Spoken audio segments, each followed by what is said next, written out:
Knock knock, hand hygiene. Hello, Miss so-and-so. I'm here to do your postpartum assessment. My name is Emily Fairfield, and this is going to be a procedure where I assess your breasts and your uterus and bleeding. How are you feeling? Do you have any pain right now? No pain? You're feeling great? Okay, well, let's get started. Let me just double check your name badge. Yep, you're the person I want to do this to. Let's do some privacy. So first, your skin assessment. You're diabetic, which is normal because you're getting rid of all that fluid from the pregnancy. Your skin is pink. Turgor is good. I'm going to assess your breasts right now, so I'm just going to expose you a little bit. Okay, and I'm going to feel, they both feel firm and symmetrical. I see colostrum on both. The nipples are everted. And moving down into the second part of this assessment, I'm going to just expose your abdomen. Okay, and I'm going to ensure to support the uterus and go around midline and press in. I feel your fundus, it is firm and midline. Okay.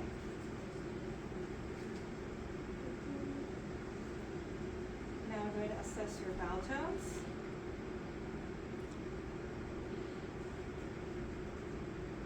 Okay. Your bowel tones are hypoactive. When was the last time you had a bowel movement? Okay, that's normal to not have a bowel movement within the first 24 hours after pregnancy or after delivery. How many times, when was the last time you had, you went to the bathroom or went, number one? Okay, that's good that you're going. If you had a Foley, I would assess that and make sure that you are going over 30 mLs per hour. Next, I'm going to, and vitals, I would check her vitals. Pulse would be like 80. Blood pressure, same as baseline with first trimester.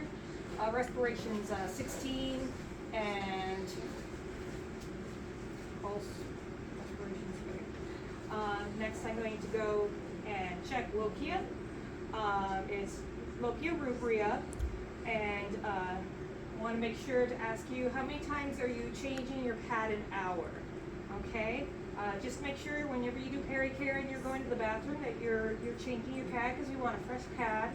And to tell us every time you have any clots that are bigger than an egg or a golf ball, because we want to know roughly how much blood, because that might be a sign of something to keep up on track. Okay, next I'm gonna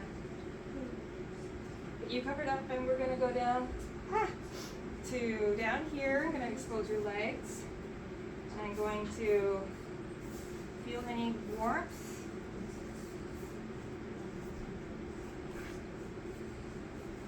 Okay, is any of this painful? Okay, fetal pulses, cap refill, clonus. No, everything looks good. Okay, so now I want to just go over with you any kind of some education, some warning signs. We're going to go over an acronym called post-birth. So when you get home, any of these warning signs, I want you to call 911. So P is going to be for pain in your chest. That's a warning sign. O is for obstructed breathing, any kind of shortness of breath. That's a warning sign. S, seizure activity. That's a warning sign. And T, thoughts for hurting yourself or the baby. That's a warning sign. Now the next few I'm going to say will be ones that you call your provider for. Temperature. If you have a temperature higher than 104 degrees. If you have a headache with vision change. If you have an incision that's not healing or bleeding. That's one that you would call your provider for. And then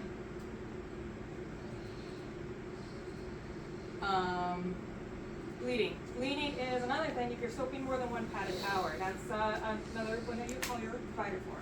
Now, if you had a C-section, I would check the incision for make it clean, dry, and intact. Then the next day we would check the incision underneath the dressing to make sure that there is no redness, edema, ecchymosis, drainage, and then make sure it's approximated. Same with her episiotomy or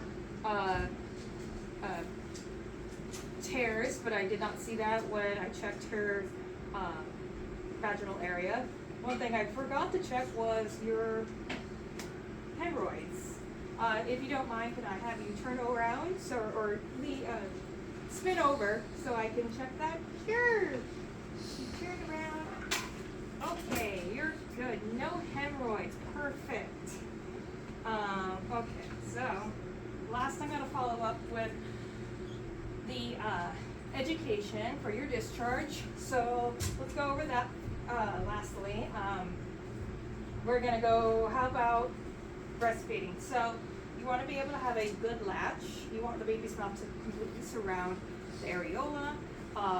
You don't want just the tip, you want the whole area, because that will help with preventing pain and chapped nipples.